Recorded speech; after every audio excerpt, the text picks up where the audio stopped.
কেমন আছো তোমরা সবাই? আশা করি সবাই ভালো আছো। আজকে আমরা ৪ নাম্বার পর্ব নিয়ে আলোচনা করব। আমাদের দ্বিতীয় অধ্যায়, দ্যাট মিনস কোষ ও টিস্যুর আজকে আমাদের 4th চ্যাপ্টার। এবং 4th লেকচারের এই ভিডিওতে আমি সাধারণত তোমাদেরকে পুরা ইন ডিটেলস যে উদ্ভিদ টিস্যু আছে, উদ্ভিদ টিস্যুর ভিতরে কতগুলা ধরন আছে, সেগুলো সবগুলো সম্পর্কে জানাবো এবং পুরো পার্টটাই এই ভিডিওতে আমরা আলোচনা করব। সাধারণত এখানে 6টা বা 7টা লেকচার করার আমার অনেক ইচ্ছা আছে এবং এই 7 লেকচারে আমি তোমাদেরকে এমসিকিউ, সিকিউ, যাবতীয় যত ধরন আছে সবগুলা ধরন সম্পর্কে একদম জানাবো এবং প্রত্যেকটা লাইন বাই লাইন তো ব্যাখ্যা করতেছি, তারপরে কি কি ধরনের প্রশ্ন আসে বা সামনে আসতে পারে এই ব্যাপারটা সম্পর্কে আমি তোমাদেরকে এই 7টা ভিডিওতে ক্লিয়ার করব। তো তোমরা আমার সাথে শুধু জাস্ট এই 7 থেকে 8টা লেকচারে থাকো, দেখবা যে এই চ্যাপ্টারটা এতদিন যে তোমাদের কাছে কঠিন মনে হইতো, বিশেষ করে আমার স্টুডেন্টদের কাছে, তারপরে আমি পড়ানোর পর থেকে আর কখনো এটা কঠিন মনে হয় না।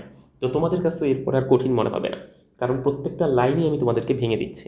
একটা জায়গা না বুঝলে ভিডিওটা পজ করে তারপরে আবার দেখো, 2-3 বার ওই জায়গাটা দেখো, তারপরে দেখবো যে আস্তে আস্তে পুরোটাই তোমার ক্লিয়ার হয়ে যাচ্ছে। তো চলো আর কথা না বাড়ায় আমরা আমাদের উদ্ভিদ টিস্যুর যেই পার্টটা আছে, উদ্ভিদ টিস্যুর এই পার্টটা নিয়ে আজকে আমরা আলোচনা শুরু করি। যে উদ্ভিদ টিস্যু জিনিসটা কি, এটা কিভাবে কাজ করে, এটার ভিতরে কি কি ধরন আছে, সেই জিনিসগুলি আমরা এখান থেকে জানবো।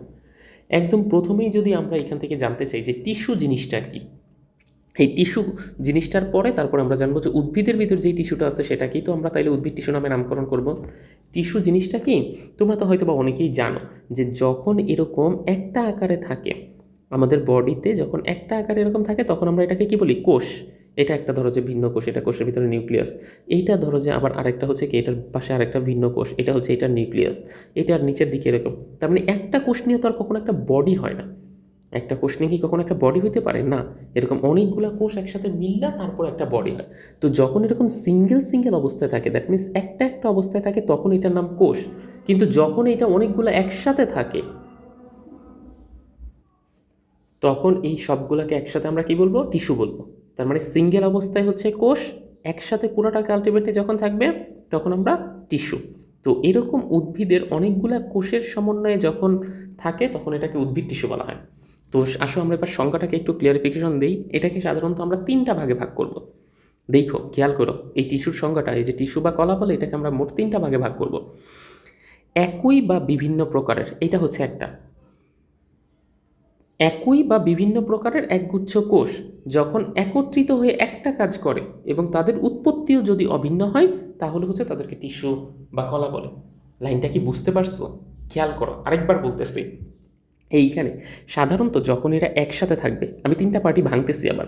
সাধারণত যখন এরা একসাথে থাকবে তখন কি 3টা কোষ দেখতে কীরকম হইতে পারে? একই ধরনের হইতে পারে। আচ্ছা, 3টা কোষ যে একই ধরনের হবে এটা কি কোনো ম্যান্ডেটরি বিষয়? নাকি এরা চাইলে আবার আলাদা আলাদা ভিন্ন ধরনেরও হইতে পারে?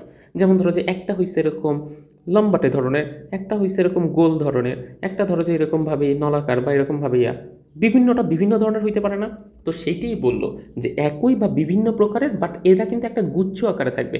দ্যাট মিনস সিঙ্গেল আকারে থাকবে না, হোক সেটা একই ধরনের, হোক সেটা এরকম ভিন্ন ভিন্ন ধরনের, কিন্তু থাকার সময় থাকবে কীভাবে? এরকম একগুচ্ছ কোষ আকারে থাকবে। এবং ওরা যখন কোনো একটা কাজ করবে তারা একই কাজ করবে। তুমি চিন্তা করো তো, তোমার হাতের যে কোষগুলো আছে, হাতের কোষগুলো কি একটা ধরতে সহায়তা করে, আরেকটাকে হাঁটতে সহায়তা করে? নাকি সবগুলোই তোমার ধরতে সহায়তা করতেছে? আবার পায়ের যে কোষগুলো আছে সেগুলো সবগুলো কি করতেছে? হাঁটা চলার কাজে সহায়তা করতেছে। তো এই সিকোয়েন্সটাকে আলটিমেটলি আমাদের পার্টিশনে এটাকে এভাবেই বলতে চাইছে যে একই ধরনের সবাইকে কাজ করতে হবে, আলাদা আলাদা ধরনের কাজ করলে হবে না। দ্যাট মিনস তুমি হাতের থেকে কয়েকটা কোষ নিলে আর পায়ের থেকে কয়েকটা কোষ নিয়ে তুমি বললা যে দেখেন এরা আসলে একই ধরনের কাজ করতেছে, এটা কিন্তু হবে না। তুমি তোমার নাকের ওইখান থেকে কয়েকটা কোষ নিলা আর জিহ্বার উপর থেকে কয়েকটা কোষ নিলা, দুইটার কাজ এক। নাকেরটার কাজ নিঃশ্বাস নেওয়া, জিহ্বার উপরেরটার কাজ কি? এটা স্বাদ নিতে সহায়তা করে। তাহলে দুইটার কাজ ভিন্ন।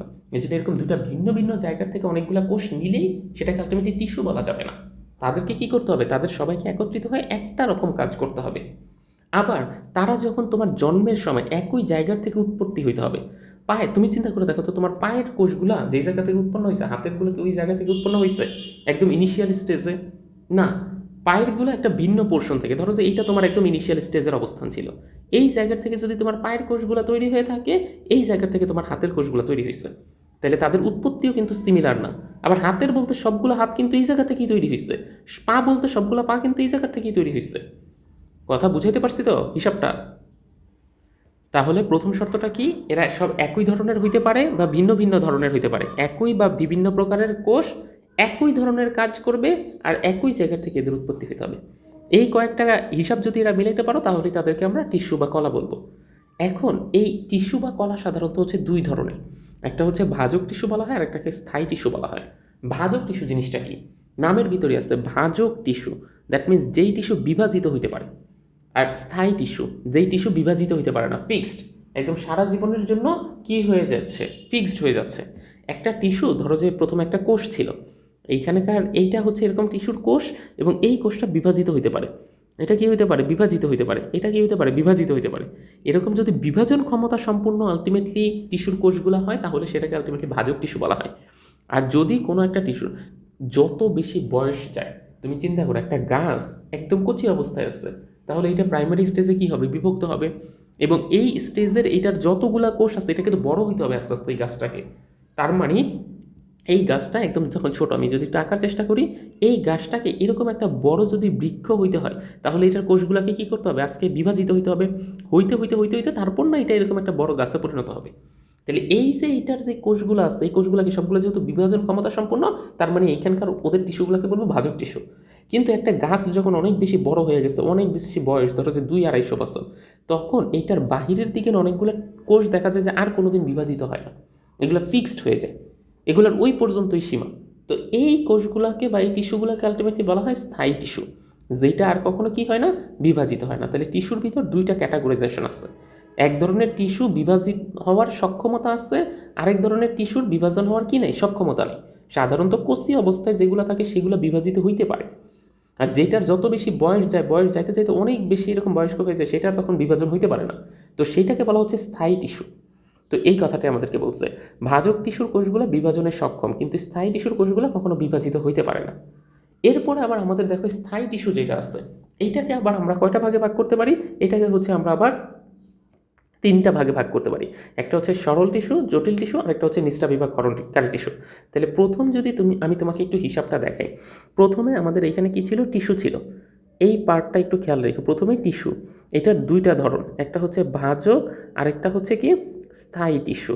স্থায়ী টিস্যু আবার কত ধরনের? এরকমভাবে নোটের ভিতর তোমরা লেখো। এটা হচ্ছে আবার তিন ধরনের, একটা হচ্ছে সরল, এরপরেরটার নাম হচ্ছে জটিল, জটিল, আর একটা হচ্ছে নিঃস্রাবী, নিঃস্রাবী। তাহলে প্রথমে টিস্যুর সংজ্ঞাটা আমি তোমাদেরকে ক্লিয়ারিফাই করলাম না, যে এদের একই ধরনের বা ভিন্ন ভিন্ন ধরনের কোষ, যারা কিনা আলটিমেটলি কী হবে? একই জায়গা থেকে উৎপন্ন হবে আর একই ধরনের ইয়ে। ভাজক টিস্যুকে আমি ক্লিয়ারিফিকেশন করলাম যে যারা কিনা বিভাজিত হইতে পারে।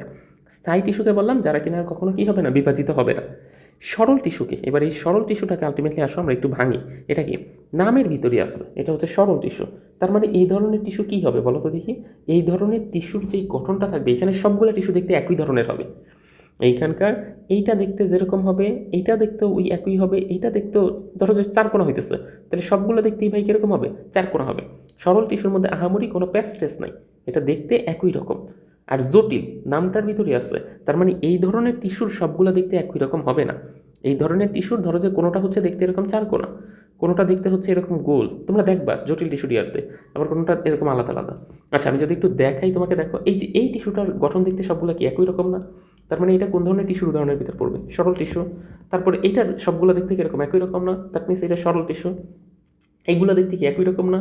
সরল টিস্যু। কিন্তু জটিল টিস্যুর এই পার্টটা দেখো তো, উপরের দিকে দেখতে কেমন, নিচের দিকে দেখতে কেমন, আবার মাঝখানে দেখতে কেমন, সবগুলো কি একই রকম হইল না?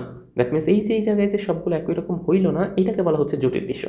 বাট এই যে এইখানের যে সবগুলো দেখতে একই রকম, এটাকে বলা হচ্ছে কি আমাদের সরল টিস্যু।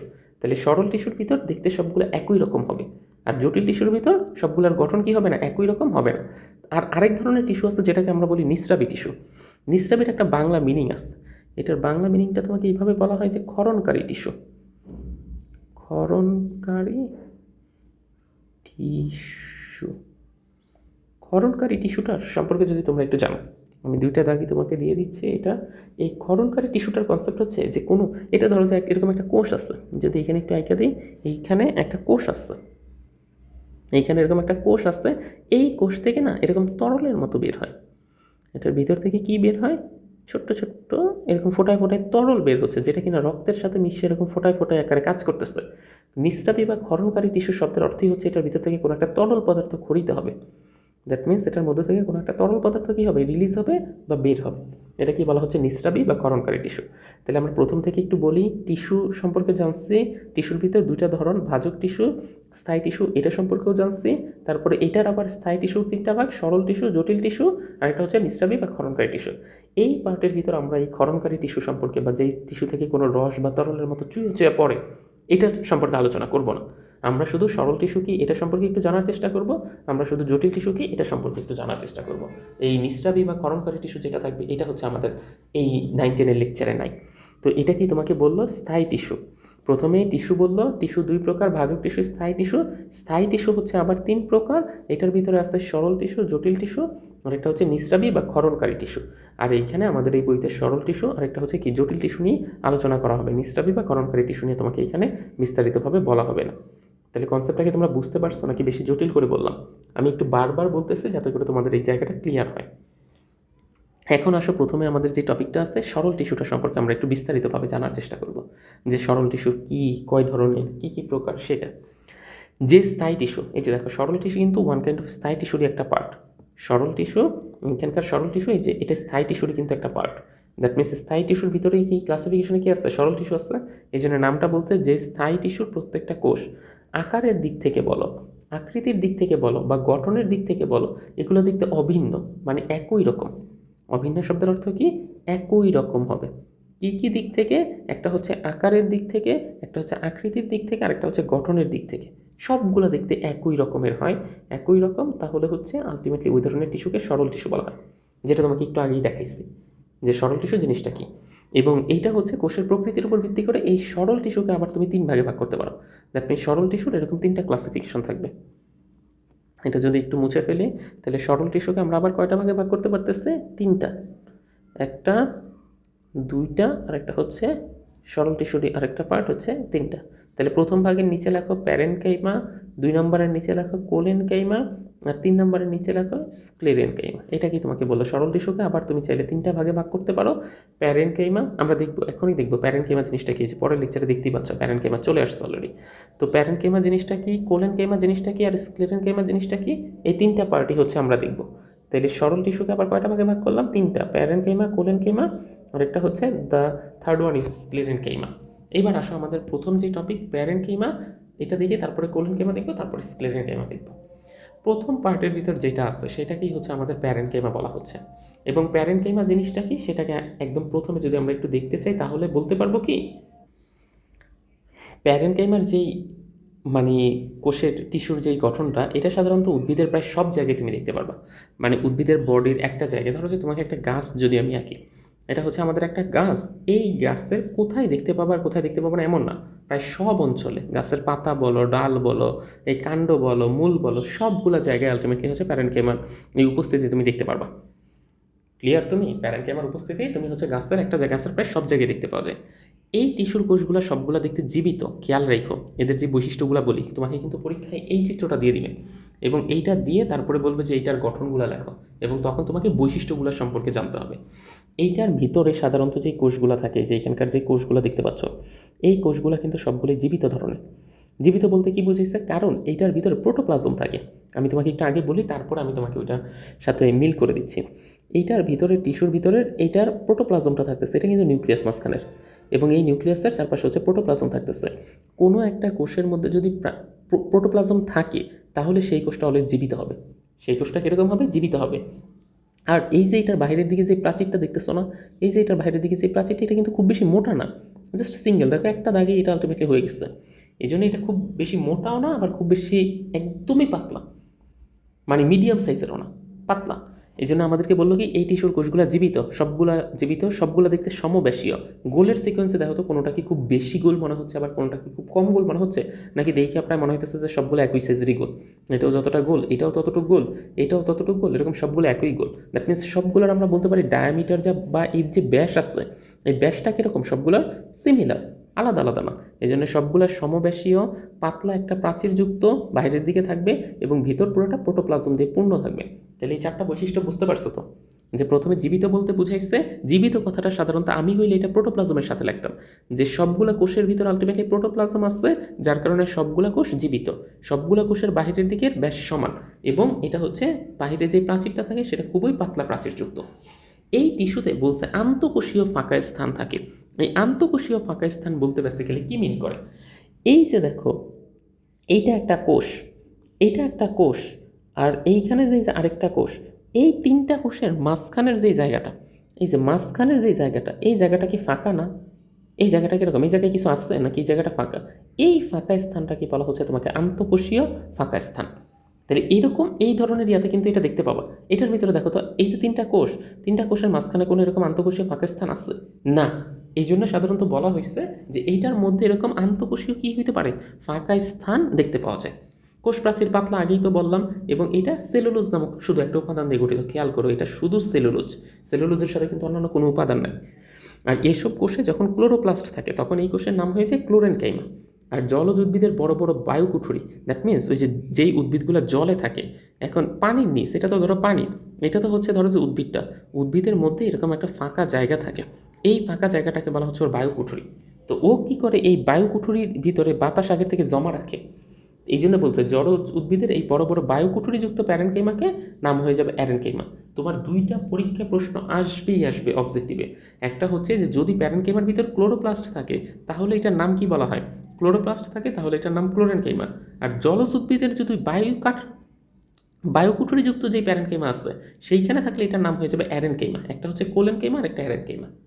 এখন তোমাকে যদি জিজ্ঞেস করা হয় তাহলে এই প্যারেনকাইমা টিস্যুর বেসিক কাজ কি, যে ভাই এই প্যারেনকাইমা টিস্যুর আসলে কাজ কী করে, এটার প্রধান কাজ হচ্ছে দেহ গঠন করা। এই যে পুরো একটা আমি বলছি না উদ্ভিদের প্রায় সব জায়গায় থাকে, একদম যাবতীয় সব জায়গায়, দ্যাট মিনস এইটা করা হচ্ছে উদ্ভিদের দেহ গঠনের সহায়তা করে।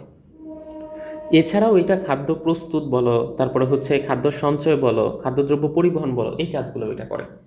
তাহলে একদম প্রথমে যদি আমাকে জিজ্ঞেস করো যে ভাই এটা আসলে কি, প্রথম অবস্থায় বলবা এটা জীবিত থাকে, কারণ এটার ভিতর প্রোটোপ্লাজম দিয়ে পূর্ণ থাকে, এটা সবগুলো গোল দেখতে একই রকম, দ্যাট মিনস এটা সমবেশীয়, এটা কোষ প্রাচীর বাইরের দিকে খুব বেশি মোটা থাকে না, খুবই পাতলা হয়।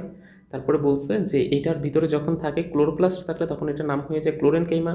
যদি এটার ভিতরে বায়ুকুঠুরিযুক্ত জায়গায় এই প্যারেনকাইমাযুক্ত সেল থাকে তখন এটার নাম হয়ে যায় অ্যারেনকাইমা। আর এটার বেসিক কাজ এগুলো। তাহলে এটা হচ্ছে তোমার প্যারেনকাইমা টিস্যুর বৈশিষ্ট্য। এইবার দেখো সরল টিস্যুর ভিতর প্রথমটা আমরা প্যারেনকাইমা এটা পড়ে ফেললাম। এরপরে যেটা থাকে এটা হচ্ছে কোলেনকাইমা। এটা সম্পর্কে এখন আমরা হচ্ছে একটু জানবো যে কোলেনকাইমা জিনিসটা কি এবং এটা কিভাবে কাজ করে। এইখানে কোলেনকাইমার যদি বেসিক বৈশিষ্ট্যটা তোমাদেরকে একটু বলতে চাই, এগুলোও ওয়ান কাইন্ড অফ প্যারেনকাইমা জাতীয় সেল। মানে এটা যে সম্পূর্ণ আলাদা বা প্যারেনকাইমার মতো কাছাকাছি, কিন্তু সম্পূর্ণ প্যারেনকাইমা না। কারণ তুমি দেখছো কি প্যারেনকাইমাগুলো দেখতে কীরকম, গোল, এটা কি দেখতে গোল? প্যারেনকাইমার মধ্যে কি আছে, আন্তঃকোষীয় ফাঁকা স্থান আছে? এটার মধ্যে আন্তঃকোষীয় ফাঁকা স্থান আছে না, ওটা শুধু সেলুলোজ দ্বারা গঠিত। এখানে দেখবে আবার ভিন্ন কিছু বলতেছে। তো এরকম কিছু কিছু পার্থক্য আছে, বাট বাদ বাকিটা দেখতে তোমার হুবহু একই রকমই হয়। কোলেনকাইমা টিস্যু বলতে গেলে ওয়ান কাইন্ড অফ কীরকম প্যারেনকাইমা জাতীয় সেলই আমরা এটাকে বলতে পারি। আগেরটাই কিন্তু বলছিলাম ওইটার কোষ প্রাচীরে শুধু সেলুলোজ ছিল, বাট এটার কিন্তু সেলুলোজের সাথে পেকটিন থাকবে। মানে সেলুলোজ তো আসতেই, সাথে অল্প পরিমাণে পেকটিন জমা হচ্ছে, যার কারণে এখন তুমি চিন্তা করো তো, যখন এই কোষের এইখানে শুধু সেলুলোজ থাকতো, এই যে ধরো যে এটা হচ্ছে একটা কোষ আসছে, এখানে শুধু সেলুলোজ ছিল, তাহলে যার কারণে এটা অনেক পাতলা ছিল, কিন্তু সেলুলোজের সাথে যখন পেকটিনও এসে জমা হয়েছে তখন এই জায়গাটা কি পাতলা থাকবে নাকি তখন এটা আরও বেশি মোটা হবে? অবভিয়াসলি মোটা হবে, কারণ আগেরটাই শুধু সেলুলোজ আর এটা সেলুলোজ প্লাস পেকটিন ডাবল জিনিস। তাহলে ডাবল জিনিস হলে জিনিসটাও মোটা হয়ে যাবে। এই জন্য বলছে যে এখানে সেলুলোজও যেমন থাকবে, সাথে ভাই আমার পেকটিনও জমা হবে। তবে এদের কোষ প্রাচীরটা সব জায়গায় সমানভাবে পুরো না। দ্যাট মিনস ধরো যে এই জায়গাটা একটু মোটা, ব্যাপারটা এরকম না।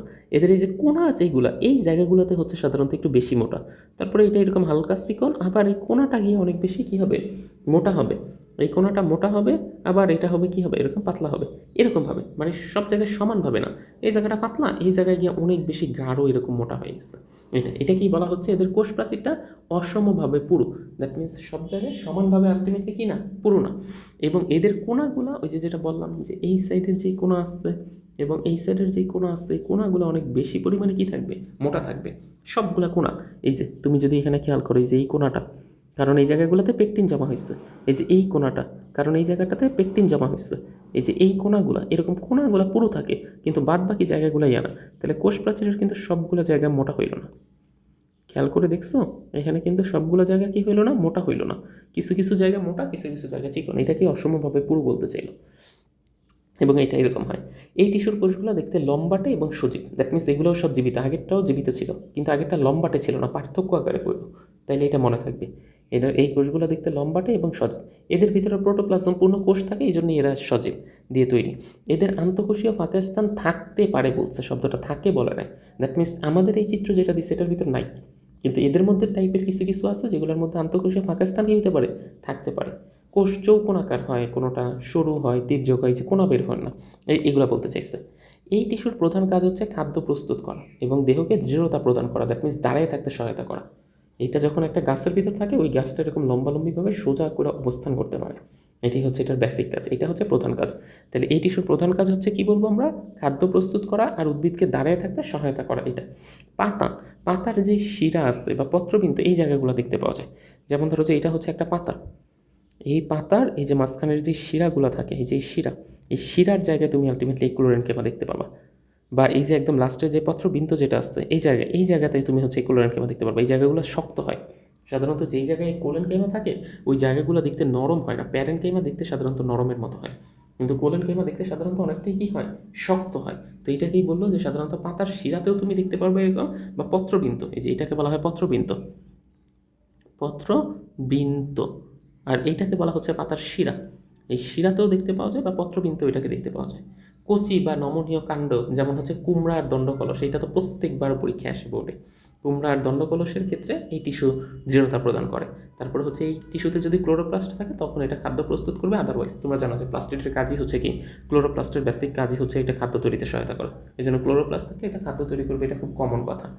তো এইখানে বললো ক্লোরেনকাইমা এটা ওয়ান কাইন্ড অফ প্যারেনকাইমা জাতীয় সেলই, এটার ভিতর সেলুলোজ, আগেরটার ভিতর শুধু সেলুলোজ ছিল, এখানে সেলুলোজ প্লাস পেকটিন, পার্থক্যগুলো বলে দিচ্ছি। সেলুলোজও থাকবে সাথে পেকটিনও থাকবে। আগেরটা সব দিকে সমান ছিল বাট এটা অসমভাবে পুরু, কারণ এগুলোর কোনাগুলোতে এই পেকটিনটা এসে জমা হয় তারপরে করে। আগের কোষগুলো দেখতে গোল, এটা দেখতে লম্বা, আগেরটাও সজীব এটাও সজীব, আগেরটার ভিতরে প্রোটোপ্লাজম ছিল এটার ভিতরে প্রোটোপ্লাজম আসছে, আগেরটার ভিতর মাস্ট আন্তঃকোষীয় ফাঁকা স্থান ছিল, এটার ভিতরে থাকতেও পারে নাও থাকতে পারে। আগেরগুলা গোল বাট এইগুলা কোনোটা সরু তির্যক দেখতে আগেরটাও খাদ্য প্রস্তুত করতো এটাও করতো, আগেরটা দৃঢ়তা প্রদান করতো এটাও করতো, আর কোথায় কোথায় দেখতে পাওয়া যায় এগুলো হচ্ছে সেটা। তাহলে ওই দুটার ভিতরে যদি তোমরা এরকম পার্থক্য আকারে পড়ো তাহলে হচ্ছে তোমাদের দেখবে খুব সহজে মনে থাকবে এবং এইটা ইজি হবে। তাইলে আমরা দুইটা পড়ে ফেললাম এখান থেকে, যে ইয়ার ভিতরে সব প্যারেনকাইমা জাতীয় সেলটাও পড়লাম, কোলেনকাইমা জাতীয় যে সেলটা আছে সেটাও পড়ছে। এখন the last one is sclerenchyma. এটা হচ্ছে আমরা একটু পড়ার চেষ্টা করবো যে স্ক্লেরেনকাইমার টিস্যুটা দেখতে কেমন বা এটার গঠনটা কেমন, এই জিনিসটা একটু জানি। প্রথমেই যেই কথাটা তোমাকে বলতে চাইছে স্ক্লেরেনকাইমার ভিতর, এই যে এই সাইডে যেটা দেখতে পাচ্ছ এই চিত্র দুটাই হচ্ছে স্ক্লেরেনকাইমা। স্ক্লেরেনকাইমার কিন্তু দুইটা টাইপ আছে, এইখানে দুইটা টাইপ আছে দেখবে আমি যখন বলবো, এই জন্য দুইটা চিত্র দেখতে দুই রকম, কিন্তু আগেরগুলোর ভিতরে কিন্তু কোনো সাব টাইপ নেই, এই জন্য ওই সবগুলো দেখতে একই রকম বাট এগুলোর ভিতর সাব টাইপ আছে। স্ক্লেরেনকাইমার যে টিস্যুটা থাকে এটার বেসিক গঠন কি, এই টিস্যুগুলো দেখতে প্রচণ্ড পরিমাণ শক্ত। আমি তোমাকে বলছিলাম প্যারেনকাইমা দেখতে হবে একদম নরম, কোলেনকাইমা দেখতে তার চেয়ে একটু কিছুটা পরিমাণ শক্ত, আর স্ক্লেরেনকাইমা দেখতে সবচেয়ে বেশি পরিমাণে শক্ত। তো প্রথমে আমাদেরকে এখানে বললো যে এই টিস্যুর কোষগুলো দেখতে কীরকম, অনেক বেশি শক্ত এবং লম্বা। এই যে দেখো প্রত্যেকটাই দেখতে যে লম্বা লম্বা টাইপের, যেগুলো এক একটা কিন্তু সাইজে দেখতে লম্বা, গোল না শেপ ওরকম না। আর পুরু বলতে অনেক বেশি মোটা। তুমি যদি একটু সাইজের সিকোয়েন্সটা দেখো, এটা হচ্ছে আলটিমেটলি এই যে এই সাইড থেকে এটা কিন্তু অনেকটাই মোটা, এই পার্টটা, এই যে এটার কিন্তু সাইডটা আগেরটার মতো কিন্তু অত চিকন না, এটা কিন্তু সাইজটা দেখতে কীরকম তোমার এই পার্ট থেকে এটা দেখতে অনেকটাই মোটা পার্টিশনের মতো হচ্ছে এখানে আসছে, এই যে এটা মোটা প্রত্যেকটা দেখো এই যে সাইজে। তুমি যদি তোমার বইয়েরটার কথাই চিন্তা করো, এগুলো তো বইয়ের ছবি আলটিমেটলি, তো এগুলো দেখতে অনেকটাই মোটা, এই জন্য বললো যে এদের বাইরের দিকটাই এটা হচ্ছে পুরু শব্দের অর্থই হচ্ছে মোটা। তাহলে এই কোষগুলো শক্ত হবে, অনেক বেশি লম্বা হবে, আর বাইরের দিকটা দেখতে কীরকম হবে, মোটা প্রাচীর বিশিষ্ট, প্রোটোপ্লাজমবিহীন। এই যে দেখো তোমাকে একটা কথা বলবে কিন্তু যে এইখানে এটা প্রোটোপ্লাজমবিহীন লিগনিনযুক্ত এবং যান্ত্রিক কাজে সহায়তা করাই হচ্ছে এটার কাজ। এবং এই যে প্রোটোপ্লাজমবিহীন বলছে না, যার কারণে এই টিস্যুটা দেখতে কিন্তু মৃত, এই টিস্যুটা দেখতে কীরকম হবে, মৃত। আগের দুইটার মধ্যেই কিন্তু প্রোটোপ্লাজম ছিল, এই জন্য কিন্তু এটাকে সজীব বলছে, বাট এইখানেরটার ভিতরে দেখো প্রোটোপ্লাজমবিহীন, তোমরা কি খেয়াল করছিলা? এই জন্য দেখো এই যে এখানে বলছে এটার মধ্যে প্রোটোপ্লাজম পূর্ণ, তাই এটা কীরকম সজীব। এর আগেরটার ভিতরে কি বলছে, এটাও প্রোটোপ্লাজম দিয়ে পূর্ণ, তাই এটা কিরকম জীবিত। বাট এইটা দেখবা যে এটার ভিতরে হচ্ছে আলটিমেটলি কি বলবে, প্রোটোপ্লাজম বিহীন, তাই এটা একটু পরে সামনে গিয়ে দেখবা এটা বলবে মৃত। আর যান্ত্রিক কাজে সহায়তা করাই হচ্ছে এই টিস্যুর প্রধান কাজ। আর এটা এখন দেখো বললো কি যে এই যে প্রোটোপ্লাজম যেটা বিহীন একদম ইনিশিয়াল স্টেজ থেকে বা শুরু থেকেই আলটিমেটলি কিন্তু এটার ভিতরে প্রোটোপ্লাজম থাকে না, ব্যাপারটা এরকম না। প্রাইমারি স্টেজে এটার ভিতরে প্রোটোপ্লাজম থাকে এবং তখন কিন্তু এই কোষগুলো সবগুলো জীবিত থাকে। তবে যত বেশি আস্তে আস্তে সময় যাইতে থাকে তত বেশি এগুলো আস্তে আস্তে ওই ভিতরের প্রোটোপ্লাজমটা শুকিয়ে যায় বা নষ্ট হয়, এবং তার কারণে যখন প্রোটোপ্লাজম নষ্ট হয়ে যায় তখন হচ্ছে এটার ভিতরে কোষের বিক্রিয়া কীভাবে হবে, প্রোটোপ্লাজম নাই, দ্যাট মিনস হচ্ছে পানি নেই। এখন পানি না থাকার কারণে তখন আস্তে আস্তে কোষটা মারা যায়। এখন এইখানে আমাদেরকে বলছে এই যে তোমাকে যে বললো যে এই যে স্ক্লেরেনকেমা, এটা বেসিক্যালি দুই ধরনের, একটা ধরন হচ্ছে ফাইবার আর একটা হচ্ছে স্ক্লেরাইড। ফাইবার জিনিসটা দেখতেই তোমরা বুঝতেছো, ফাইবার শব্দের অর্থ আমরা কি বলতে পারি বাংলায় বলো তো দেখি। ফাইবার শব্দের অর্থ হচ্ছে সুতা। ফাইবার তার মানে এইগুলো দেখতে লম্বা লম্বা সুতার মতো। এই যে প্রথম যে টাইপটা দেখতেছো, এই যে প্রথমটা দেখতে লম্বা না, এই যে প্রথমটা দেখতে কিরকম লম্বা না, দ্যাট মিনস এগুলো যখন এখানে তো একটা আকারে দিচ্ছে, কিন্তু এগুলো যখন অনেকগুলো একসাথে থাকবে তখন এগুলো দেখতে কি একটা লম্বা সুতার মতো গঠন করবে না। তো এই জন্য এটাকে কি বলা হচ্ছে, ফাইবার বলা হচ্ছে। আর দুই নম্বরের যে ধরনটা, এই যে এই পাশের যে ধরনটা, এটাকে আলটিমেটলি স্ক্লেরাইড বলা হচ্ছে। তাইলে তোমাকে যদি জিজ্ঞেস করা হয় স্ক্লেরেনকাইমা কত প্রকারের, স্ক্লেরেনকাইমা দুই প্রকারের। একটা হচ্ছে লম্বা সুতার মতো দেখতে, এটার নাম হচ্ছে ফাইবার। আর একটা লম্বা দেখতে না, একটু হচ্ছে এরকম গোলগাল টাইপের দেখতে, এইটা হচ্ছে গোলগালও বলা যায় না, এগুলো চৌকোন আকার ত্রিকোণ আকার এরকম বিভিন্ন শেপের হয়, এই জন্য এটাকে সাধারণত বলা হচ্ছে স্ক্লেরাইড। আর এইটার প্রধান কাজ, তোমাকে যদি কেউ জিজ্ঞেস করে স্ক্লেরেনকাইমার প্রধান কাজ হচ্ছে, মনে রাখবা যেই জিনিস যত বেশি শক্ত সেই জিনিস তোমাকে দৃঢ়তা দিতে পারে।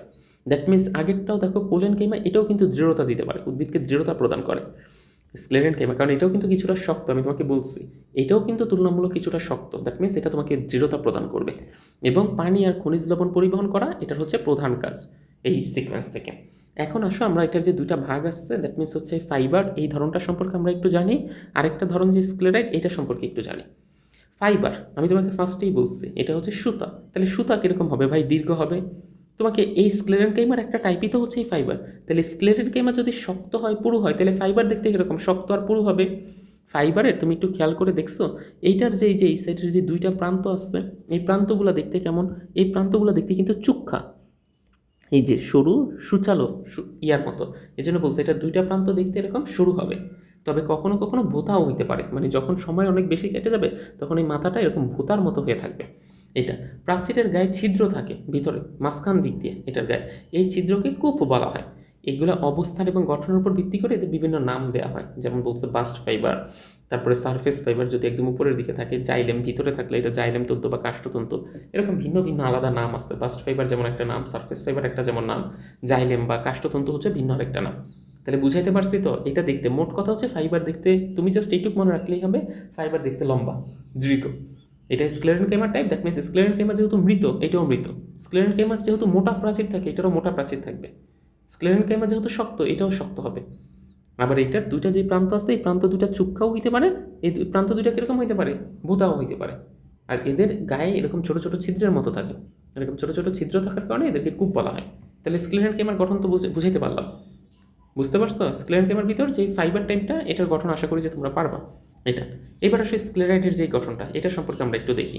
স্ক্লেরাইড জিনিসটা কি, এটার অপর একটা নাম আছে স্টোন সেল বলা হয়, এই জন্য একটু খেয়াল রেখো পরীক্ষায় যদি প্রশ্ন আসে স্টোন সেল কোনটা বলা হয় তখন কিন্তু ফাইবারকে বলা হয় না স্টোন সেল, স্ক্লেরাইড টাইপের যেটা আছে এটাকে বলা হচ্ছে স্টোন সেল। এগুলো দেখতে কেমন, এগুলো দেখতে খাটো সমবেশীয়, দেখো তো এই যে এইটা খুব বেশি কি লম্বা লম্বা, এই যে এই পাশের যে চিত্রটা আসছে, এই যে পাশের যে চিত্রটা আসছে এটা কি খুব বেশি লম্বা তোমার কাছে মনে হইতেছে, খুব বেশি কিন্তু এটা লম্বা না। হ্যাঁ অন্যগুলোর চেয়ে একটু বেশি লম্বা তুমি এইটুকু এইখানে বলতে পারো, বাট এটা কিন্তু আহামরি খুব বেশি লম্বা না, এই জন্য বলছে এটা খাটো হবে সমবেশীয় হবে, কখনো কখনো লম্বাটে বা তারকাকার হইতে পারে, যে দেখো তারার মতো স্ট্রাকচার এখানে ফর্ম করে আছে, তারকাকার হইতে পারে। এদের গৌণ প্রাচীর খুবই শক্ত, আমি তোমাকে একটু আগে বলছি তো এগুলো স্ক্লেরেনকাইমার টাইপ, স্ক্লেরেনকাইমার এটা যদি শক্ত হয় তাহলে এটারটাও কীরকম হবে ভাই, শক্তই হবে। এটা যদি পুরো হয় তাহলে এটারটাও কীরকম হবে ভাই, পুরো হবে। এগুলো তো জানা কথা। আবার এটা লিগনিনযুক্ত, এই যে এটা হচ্ছে লিগনিনযুক্ত ছিল এটা, দ্যাট মিনস তুমি যদি স্ক্লেরেনকাইমার বেসিক এইখানকার এই যে এই গঠনগুলো সম্পর্কে একটু মনে রাখতে পারো তাইলে হচ্ছে তুমি এই ফাইবারের গঠন ওইটা চালিয়ে দিতে পারবে, স্ক্লেরাইডের গঠন শুধু জাস্ট ওদের শেপটা একটু ভিন্ন বলবা, যে দেখেন ফাইবার দেখতে হবে লম্বা লম্বা আর স্ক্লেরাইড দেখতে হবে চারকোনা বা এরকম গোলাকার, এই সিকোয়েন্সটার কথা তুমি জাস্ট একটু বলে দিলে এইখানে হবে, বা এটা তারকাকার হবে, কিন্তু ওই বাদবাকি বৈশিষ্ট্য সবগুলোই নর্মাল। আর বলছে পরিণত স্ক্লেরাইড কোষ সাধারণত মৃত থাকে, হ্যাঁ এটা আমরা জানি। তারপর বলছে কোষ প্রাচীর খুব যুক্ত, এটারও কোষ প্রাচীর খুব যুক্ত, এটারও কোষ প্রাচীর খুব যুক্ত, সবগুলোই। আর এই স্ক্লেরাইড টিস্যুটা কোথায় থাকে? নগ্নবীজী উদ্ভিদ বা দ্বিবীজপত্রী উদ্ভিদের কর্টেক্সে সাধারণত থাকে। ফল বা বীজ ত্বকে স্ক্লেরাইড টিস্যু দেখা যায়, তবে বহিত্বকে জাইলেমেও সাধারণত বা ফ্লোয়েমে কখনো কখনো এগুলোকে দেখতে পাওয়া যায়। তাহলে এই জায়গার নামগুলো তুমি বেসিক্যালি একটু মুখস্থ করে ফেলবা যে কোন কোন জায়গায় দেখতে পাওয়া যায়, কিন্তু বাদ বাকি ধরনটা একটু মনে রাখবা। স্ক্লেরাইড মানে মোট কথায় স্ক্লেরাইডের বেসিক বৈশিষ্ট্য হচ্ছে এই তিনটা। এটার বেসিক বৈশিষ্ট্যের ভিতর ভাইরাস শক্ত হবে, এটা লম্বা হবে, এটা পুরু হবে, এই তিনটা হচ্ছে ওর বেসিক বৈশিষ্ট্য। বাদ বাকিগুলো তারপরে যে প্রোটোপ্লাজমবিহীন লিগনিনযুক্ত, এগুলো ওর কমন বৈশিষ্ট্য। আর বাদ বাকি যেগুলো আছে এগুলো সবার বেলা দুইজনের ভিতর চালাই দিবা, যে এটা দীর্ঘ আর এটা ত্রিকোণাকার চৌকোণাকার লম্বা এরকম, আর ওই উপরের যে বৈশিষ্ট্য ওগুলো নিচের এদের দুইজনেরই বেসিক বৈশিষ্ট্য আকারে বলে দিবা। তাহলে এইটা ছিল আমাদের সরল টিস্যুর পার্ট। আমরা এখানে দেখছিলাম যে আমাদের তাহলে এখান থেকে সরল টিস্যুর যে পার্টটা ছিল এই পুরো পার্ট আমরা ক্লিয়ার করলাম। এখন আমরা দেখবো জটিল টিস্যু যেটা আসছে। এই জটিল টিস্যুর ধরনগুলো কি কি? জটিল টিস্যু সাধারণত একটু কঠিন, নামটার ভিতরেই বুঝতে পারতেছো যে জটিল একটা ভাইব আসবে। আমি তোমাদেরকে কিন্তু একদম প্রথমেই বলে দিচ্ছি জটিল টিস্যু কোনগুলা। জটিল টিস্যু বলতে বোঝায় যে এখানে এক ধরনের কোষ থাকবে না, যেখানে মিক্সিং আপ থাকবে।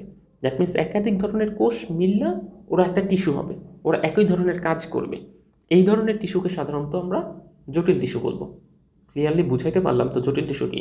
তুমি একটু এইখানকার এই পিকচারটার দিকে তাকাও তো, ছবিটার দিকে তাকাইলেই কি দেখতে পাচ্ছ? সবগুলো দেখতে একই রকম? কখনোই না। কোনোটা দেখতে চারকোনা, কোনোটা দেখতে শোয়ানো টাইপের, কোনোটা দেখতে লম্বা লম্বা, এক একটা দেখতে এক রকম। এই জন্যই কিন্তু সাধারণত এটা জটিল টিস্যু বলছে। আর জটিল টিস্যু কিন্তু একটা স্থায়ী টিস্যুর পার্টের ভিতরে আমরা পড়ছিলাম একদম প্রথমে। এই জন্য আসো দেখি আমরা সংখ্যাটাকে প্রথমে একটু দেখে নিই, তারপরে আমরা লাইন বাই লাইন এখানে ডিটেলস জানবো যে জটিল টিস্যুর ভিতরে কী কী ধরনের প্রকারভেদ আসছে এবং এইখানের সিকোয়েন্সের ভিতর কোনটা কোনটা থাকতে পারে বা কোনটা কোনটা থাকবে না। এটা এখানের এই জটিল টিস্যুর পার্টটা কিন্তু আসলেই অনেকটা বড় এবং এটা একটু ভালো মতো বুঝছো। জটিল টিস্যুর ভিতর প্রথমেই আমাদেরকে বললো কি যে বিভিন্ন ধরনের কোষের সমন্বয়। ওই যে প্রথমেই বলছি এক ধরনের থাকবে না। এইখানকার দেখো এগুলো দেখতে একরকম, এইখানকারগুলো দেখতে একরকম, এগুলো দেখতে একরকম, আবার এগুলো দেখতে আরেক রকম। এই জন্য বললো বিভিন্ন ধরনের কোষের সমন্বয়ে যে স্থায়ী টিস্যু তৈরি হয় তাকেই জটিল টিস্যু বলা হয় এবং এরা সাধারণত উদ্ভিদের পরিবহন কাজ করে। এই জন্য পরীক্ষায় একটা প্রশ্ন আসবে যে সরল টিস্যু উদ্ভিদের পরিবহনের কাজে সহায়তা করে নাকি জটিল টিস্যুগুলো সবসময় উদ্ভিদের পরিবহনের কাজে সহায়তা করে? অবভিয়াসলি জটিল টিস্যু উদ্ভিদের পরিবহন কাজে। এই জন্য যেহেতু শুধু জটিল টিস্যু উদ্ভিদের পরিবহনের কাজে সহায়তা করে, এই জন্য এটার নাম পরিবহন টিস্যুও বলা হয়। তাহলে জটিল টিস্যুর আরেকটা নাম যদি তোমাকে কেউ হঠাৎ করে জিজ্ঞেস করে যে জটিল টিস্যুর আরেকটা নাম কি, তখন তুমি কি বলবা? এটার আরেকটা নাম পরিবহন টিস্যুগুচ্ছ। পরিবহন টিস্যুগুচ্ছ, এই টিস্যুর ধরনটাকে জাস্ট একটু মাথায় রেখো। টিস্যুগুচ্ছ, পরিবহন টিস্যুগুচ্ছ এটার নাম। যদি জিজ্ঞেস করে যে কেন, খ নম্বরের একটা পরীক্ষায় প্রশ্ন আসছি এটা, যে জটিল টিস্যুকে কেন পরিবহন টিস্যুগুচ্ছ বলা হয়? কারণ জটিল টিস্যু যে কোনো জিনিস পরিবহন বলতে কি খাদ্য বা পানি বা খনিজ লবণ, এই জিনিসগুলোকেও ট্রান্সফার করে এক জায়গা থেকে আরেক জায়গায় নিবে। এই জন্য এটাকে কি বলা হয়? পরিবহন টিস্যুগুচ্ছ নামে নামকরণ করা হয়। এখন জটিল টিস্যু কিন্তু বেসিক্যালি দুই ধরনের। তাইলে আমরা প্রথমে একটু দেখি জটিল টিস্যুর ধরন দুইটা, খেয়াল রাখো। একটা জাইলেম আর একটা ফ্লোয়েম। তাহলে আমি যদি তোমাকে একটু এটার ক্লাসিফিকেশনটা করতে চাই যে কীভাবে, তাহলে প্রথমে ধরো যে উপরে লিখি একটু চার্টের মতো, এটা জটিল টিস্যু। তাহলে জটিল টিস্যুর ধরন কোনটা? দুইটা ধরন, একটা জাইলেম, আরেকটার নাম কি ফ্লোয়েম। এইটা তাহলে জাইলেম একটা পার্ট আর ফ্লোয়েম একটা পার্ট। তোমরা ওই যে আগে যেই ছকটা করতেছিলা ওই ছকের ভিতরে এটা বসিয়ে নিও। আমি এটা নতুনভাবে করে দিচ্ছি। এটা জাইলেম একটা আর ফ্লোয়েম আরেকটা পার্ট। তো এটা কি আমাদেরকে বললো যে এটা দুইটা ধরন হবে, একটা জাইলেম আর একটা ফ্লোয়েম। জাইলেম আর ফ্লোয়েম এই দুইটাই, জাইলেম বেসিক্যালি করে কি পানি আর খনিজ লবণ পাস করে, আর ফ্লোয়েম করে কি গাছে খাদ্য পরিবহন করে বা পাস করে এক জায়গা থেকে আরেক জায়গায় নেয়। এই জন্যে যেহেতু এই দুইটা জিনিসই একটা জিনিস মানে কি করতেছে, কোনো একটা জিনিসকে পরিবহন করতেছে, এই জন্যে এই দুইটাকে একত্রে পরিবহন টিস্যুগুচ্ছ বলা হয়। একজনে পানি আর খনিজ লবণ পাস করতেছে, দ্যাট মিনস জাইলেম, আরেকজন কি করতেছে খাদ্য এক জায়গা থেকে আরেক জায়গায় পাস করতেছে। জাইলেম মনে রাখবা পানি আর খনিজ লবণ। একটু শর্টে যদি লিখে দিই, পানি ও খনিজ লবণ, এইটা ওর পাস করার কাজ। আর ও কি পাস করবে? ও খাদ্য পাস করবে, এটা ওর কাজ। তাহলে এই পানি আর খনিজ লবণ জাইলেমের কাজ, এক জায়গা থেকে আরেক জায়গায় নেওয়া, আর খাদ্য এক জায়গা থেকে আরেক জায়গায় নেওয়া কার কাজ? এটা ফ্লোয়েমের কাজ। এইবার আসো তাহলে আমরা দেখি প্রথমে যে জাইলেমটা আছে, জাইলেমের পুরো ডিটেলসটাকে আমরা একটু জানি। জাইলেম, জাইলেম বেসিক্যালি দুই ধরনের, একটাকে বলা প্রাথমিক জাইলেম, আর একটাকে এটা কিন্তু দুই ধরনের বলছে। এটা দুই ধরনের, দেখো জাইলেমের ভিন্ন ভিন্ন জিনিসের উপর প্রকারভেদ করবে। জাইলেম দুই ধরনের, একটাকে বলা হয় প্রাথমিক জাইলেম আর একটাকে গৌণ জাইলেম। প্রোক্যাম্বিয়াম থেকে সৃষ্ট জাইলেমকে বলা হয় প্রাথমিক জাইলেম। আমি তোমাদেরকে একটা ছক একটু বলে দিই, তারপরে হচ্ছে তোমাকে ইয়ে করি। তাহলে প্রথমে একটা শব্দ লিখে ফেলো আমার সাথে, প্রোক্যাম্বিয়াম। Procambium, BIAM, procambium. তারপরে এইখানের একটা তীর চিহ্ন দিয়ে লেখো প্রাথমিক জাইলেম, প্রাথমিক জাইলেম। এই জায়গাটা বুঝতে গেলে এইরকম একটা ছকের মতো করতে হবে। তারপরে আবার এইখানে একটু ইয়ে দিয়ে লেখা হচ্ছে, এটা হচ্ছে গৌণ জাইলেম, গৌণ জাইলেম এইটা। তাহলে প্রোক্যাম্বিয়াম থেকে কার সৃষ্টি হচ্ছে? প্রোক্যাম্বিয়াম থেকে সৃষ্টি হচ্ছে প্রাথমিক জাইলেমের। বুঝাইতে পারলাম তো কথাটা? প্রাথমিক জাইলেম থেকে তারপরে কার সৃষ্টি হচ্ছে? এটা হচ্ছে গৌণ জাইলেম। এই কথাটাকেই বলছে, প্রোক্যাম্বিয়াম থেকে সৃষ্ট জাইলেমকে প্রাথমিক জাইলেম বলা হয়। প্রাথমিক জাইলেমটার যখন বৃদ্ধি হবে, বৃদ্ধি শেষে এটা গৌণ অবস্থায় এটা গৌণ জাইলেমে পরিণত হবে, সেখানে গৌণ জাইলেম সৃষ্টি হয়। প্রাথমিক জাইলেমকে তুমি আবার দুইটা ভাগে ভাগ করে নিতে পারো। একটাকে বলা হচ্ছে প্রোটোজাইলেম, প্রোটোজাইলেম, আরেকটাকে বলা হয় মেটাজাইলেম। বুঝাইতে পারছি? একটা হচ্ছে প্রোটোজাইলেম, আরেকটাকে বলা হয় মেটাজাইলেম। তাহলে আমরা যদি ইনিশিয়াল স্টেজে এটা বলি, একদম প্রথম অবস্থায় আছে কি প্রোক্যাম্বিয়াম, তারপরে কাকে বলতে পারি? প্রাথমিক জাইলেম। প্রাথমিক জাইলেম মানে প্রোক্যাম্বিয়ামের পরে আসছে প্রোটোজাইলেম, তারপরে মেটাজাইলেম, তারপরে হচ্ছে গৌণজাইলেম। এইভাবে হচ্ছে একদম শুরুর থেকে, ওই যে তুমি হিউম্যানের ক্ষেত্রে চিন্তা করো, প্রথমে শিশু ছিলা, তারপরে কি গেছো, ওই যে কি ইয়া হইছো, যে বালক হইছো, তারপরে কিশোর হইছো, তারপরে গিয়ে বয়স্ক হইছো। তার মানে স্টেজ একদম যখন প্রথম অবস্থায় আছে তখন সেটাকে বলা হয় প্রোক্যাম্বিয়াম, তারপর যখন আসছে সেটাকে বলা হচ্ছে প্রোটোজাইলাম, তারপর যখন আস্তে আস্তে আরেকটু সামনে গেছে এটাকে বলা হচ্ছে মেটাজাইলাম, বয়স হয়েছে, তারপরে এটা কিসে পরিণত হয়ে যাবে? গৌণজাইলামে। তাহলে এটাই কিন্তু তোমাকে বললো জাইলাম বেসিক্যালি দুই ধরনের, প্রাথমিক আর একটা হচ্ছে গৌণ। বাট প্রাথমিক সৃষ্টি হয় প্রোক্যাম্বিয়াম নামক একটা জাইলাম থেকে, আর ওই প্রাথমিকটার বৃদ্ধি শেষে এটা গৌণজাইলামে পাচ্ছে। আর প্রাথমিক জাইলাম হচ্ছে দুই ধরনের, একটা হচ্ছে প্রোটোজাইলাম বলা হয় একটাকে, আরেকটাকে কি বলা হয়? মেটাজাইলাম নামে নামকরণ করা হয়। প্রোটোজাইলাম আর মেটাজাইলাম।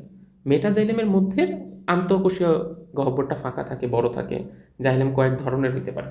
এখন এই যে দিন শেষে যে জাইলামটা এই যে গৌণ জাইলামে পরিণত হচ্ছে, এটা সাধারণত কয়েকটা ধরনের। কয়েকটা ধরন বলতে বেসিক্যালি এটা চারটা ধরনের কোষ থাকে জাইলামের মধ্যে। একটা হচ্ছে ট্রাকিড টাইপের কোষ থাকে, এরপরে হচ্ছে ভেসেল টাইপের কোষ থাকে, জাইলেম প্যারেনকাইমা জাতীয় কোষ থাকে, আরেকটা হচ্ছে জাইলেম ফাইবার জাতীয় কোষ থাকে। এগুলো হচ্ছে কোষ, এই যে যেটা বললাম। আর এই যে একটু আগে প্রোক্যাম্বিয়াম বলো, প্রাথমিক জাইলেম বলো, গৌণ জাইলেম বলো, এগুলো হচ্ছে জাইলেমের ধরন। কোনটা ধরন আর কোনটা কোষ এটা খেয়াল রেখে, এই যে এখানে বলছে বিভিন্ন ধরনের কোষ থাকে, যেমন ট্রাকিড বলো, ভেসেল বলো, জাইলেম প্যারেনকাইমা বলো, জাইলেম ফাইবার বলো, এই প্রত্যেকটা হচ্ছে ভিন্ন ভিন্ন ধরনের কোষ। তাহলে তোমাকে যদি আমি এখানে একটু আঁকতে বলি, তাহলে জাইলেমের ভিতর কয় ধরনের কোষ থাকবে? জাইলেমের ভিতর এরকম একটু লম্বা দাগ দিই, তোমরা চাইলে ওরকম দিতে পারো। একটা হচ্ছে ট্রাকিড, এরপরেরটা হচ্ছে ভেসেল, এরপরটা হচ্ছে জাইলেম প্যারেনকাইমা, জাইলেম প্যারেনকাইমা, আরেকটা হচ্ছে জাইলেম ফাইবার। এইটা, এই কনসেপ্টটা জাস্ট একটু মাথায় মনে রাখতে বলে, তাইলে এই স্লাইডটা তোমরা হচ্ছে পুরোটা বুঝতে পারছো। এখন আসো আমরা প্রত্যেকটা ইয়া সম্পর্কে জানবো। দ্যাট মিনস এই যে এখানে ট্রাকিড সম্পর্কে জানবো, ভেসেল সম্পর্কে জানবো, জাইলেম প্যারেনকাইমা সম্পর্কে জানবো, জাইলেম ফাইবার সম্পর্কে জানবো। এখন তোমরা একটু খেয়াল করলে দেখবা যে জাইলেম প্যারেনকাইমা, প্যারেনকাইমা কিন্তু আগেই পড়ে আসছে। দ্যাট মিনস প্যারেনকাইমার বৈশিষ্ট্য প্রায় ওগুলোই থাকবে। ফাইবার কিন্তু একটু আগেই তোমাকে পড়াইছে, দ্যাট মিনস ফাইবারের বৈশিষ্ট্য কিন্তু ওগুলোই থাকবে। এর জন্য এই দুইটা জিনিসে আমি একটু কম ফোকাস করবো। আমি ফোকাস করবো বেসিক্যালি তোমাকে ট্রাকিডটা সম্পর্কে একটু ভালো মতো জানাবো, কারণ ট্রাকিডের আগে পড়ানো হয়নি। ভেসেল সম্পর্কে তোমাকে আমি একটু ভালো মতো জানাবো, কারণ ভেসেলের আগে তোমাকে পড়ানো হয়নি। তাহলে ট্রাকিড আর ভেসেল এই দুইটা জিনিস সম্পর্কে একটু ভালোভাবে জানবা। আর প্যারেনকাইমার যে বৈশিষ্ট্য ওইটা হচ্ছে জাইলেম প্যারেনকাইমাতে লিখে দিলেও হবে। আর ফাইবারের যে বৈশিষ্ট্য, এই যে এখানকার যে ফাইবার পড়ছিল, এই যে এখানে যে ফাইবার পড়ানো হয়েছে, এই যে এই পার্টটা যে ফাইবার পড়াইছে, এই ফাইবারের বৈশিষ্ট্য জাইলেমে থাকবে। আবার এই যে এখানে যে প্যারেনকাইমা পড়াইছে, এই প্যারেনকাইমার বৈশিষ্ট্য জাইলেমে থাকবে। দ্যাট মিনস হুবহু আমি মিলিয়ে দিব যদিও, তারপরে এই জায়গাটার সাথে একটু মিল করা পড়লে ওই দুইটা আর তোমার মুখস্থ করতে হচ্ছে না। প্যারেনকাইমাকেও তোমার মুখস্থ করা লাগতেছে না, ফাইবারকেও তোমার মুখস্থ করা লাগতেছে না। তুমি শুধু জাস্ট ট্রাকিড আর ভেসেল এই দুইটা মুখস্থ করতে পারলেই তোমার এখান থেকে হয়ে যাচ্ছে। এখন ট্রাকিডের কনসেপ্টটাকে যদি আমরা একটু জানতে চাই যে ট্রাকিড জিনিসটা কি, এই যে দেখো তুমি তোমার বোর্ডের অনেক প্রশ্ন এরকমভাবে দেখবা যে এইখানে এই তিনটা, এই যে পাশের চিত্রের মতো এরকমভাবে দিয়ে দিচ্ছে। এটা হচ্ছে প্রথমটা ট্রাকিড, তারপর একটা ভেসেল, তারপর এটা হচ্ছে জাইলেম ফাইবার। এই চিত্রগুলো দেওয়া আছে এবং তোমাকে যখন এটা দেওয়া থাকবে তখন তোমাকে এগুলোকে কী করতে হবে? ব্যাখ্যা করতে হবে যে ট্রাকিড দেখতে কেমন বা এটা কী কাজ করে, এই জিনিসগুলো। তাহলে প্রথমে আমাদের এই লেকচারে আমরা হচ্ছে পড়বো ট্রাকিড জিনিসটা কী। ট্রাকিটটা দেখতে বেসিক্যালি কীরকম, একদম এই যে প্রথম যে পার্টটা, প্রথম যে চিত্রটা, এটা হচ্ছে আমাদের সেই ট্রাকিট। তাহলে এই ট্রাকিটটা দেখতে সাধারণত তুমি দেখতেই পাচ্ছ এটা লম্বা, দেখো তো এই সাইজে কীরকম, এটা খুব বেশি যে একটা লম্বা শেপের মতো না, এই যে এরকম একটা লম্বা। তাহলে এইটা হচ্ছে ট্রাকিট কোষগুলো দেখতে প্রত্যেকটা এক একটা অনেক বেশি পরিমাণে কী হবে, লম্বা হবে।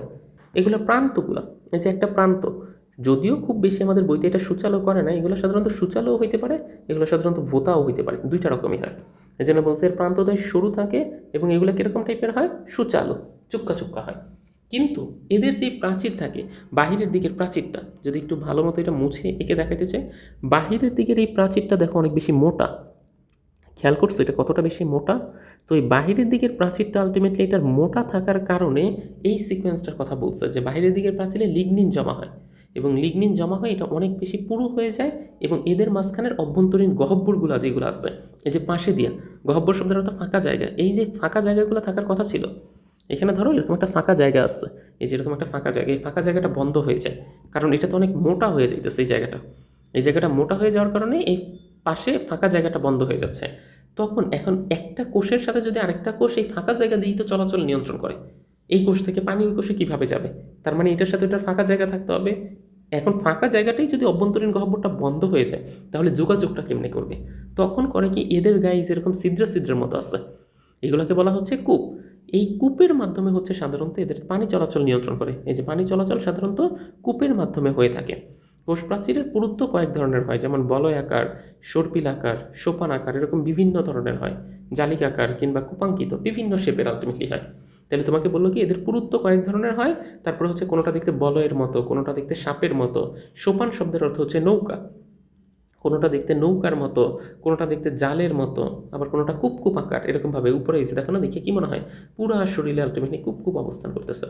তো কোনোটা এরকম দেখতে কি হবে, কুপাঙ্কিতের মতো হবে। এটা কি বললো, কোথায় দেখতে পাওয়া যাবে, আবৃতবীজী উদ্ভিদের প্রাথমিক এবং গৌণ জাইলেম, এই যে একটু আগে যে পড়াইলাম, প্রাথমিক জাইলেম আর এই গৌণ জাইলেম, এই দুইটা জায়গায় সাধারণত তুমি দেখতে পারবা। আর পড়াচ্ছি তো জাইলেম, তার মানে জাইলেম কি জানি পাস করে, পানি আর খনিজ লবণ, জাইলেম পানি পাস করে ও খনিজ লবণ পাস করে। তাহলে এইটাও আলটিমেটলি কি পানি আর খনিজ লবণ ট্রান্সফার করবে, কারণ জাইলেমেরই একটা ধরন হচ্ছে ট্রাকিট। তাহলে এটাই বললো যে কোষরস পরিবহন করা, অর্থাৎ পানি আর খনিজ লবণ পরিবহন করে এটার কাজ। তবে এটা কোষকে দৃঢ়তা প্রদান করে, কারণ দেখতে শক্ত, তবে কখনো কখনো মাঝে মধ্যে রেয়ার কেসে এটা হচ্ছে খাদ্য সঞ্চয়ের কাজ করে থাকবে। তাহলে ট্রাকির কোষটা পারবো না আমরা, ট্রাকির আসলে আমরা কি বলবো, ট্রাকির হচ্ছে সাধারণত দেখতে লম্বা, বৈশিষ্ট্যটা তুমি শুধু তোমার মাথায় জাস্ট এটার বৈশিষ্ট্যটা আলটিমেটলি এঁকে ফেলবা, তারপরে বাদ বাকিটা ওইটার উপরে ভিত্তি করে লিখবা। ট্রাকিট কোষ দেখতে কীরকম, লম্বা, এটার মাথাগুলো দেখতে কীরকম, শুয়ের মতো চুক্ষা সুচালো, প্রাচীরে কী জমা হচ্ছে, লিগনিন জমা হচ্ছে। এই ইয়াটা বাহিরের দিকের প্রান্তটা কীরকম, অনেক বেশি মোটা, মোটা হইয়া একটা কোষ আর একটা কোষের সাথে কী হয়, যোগাযোগ রক্ষা বন্ধ করে দেয়, তখন সাধারণত জোর কূপের মাধ্যমে হচ্ছে জিনিসপত্র চলাচল করে।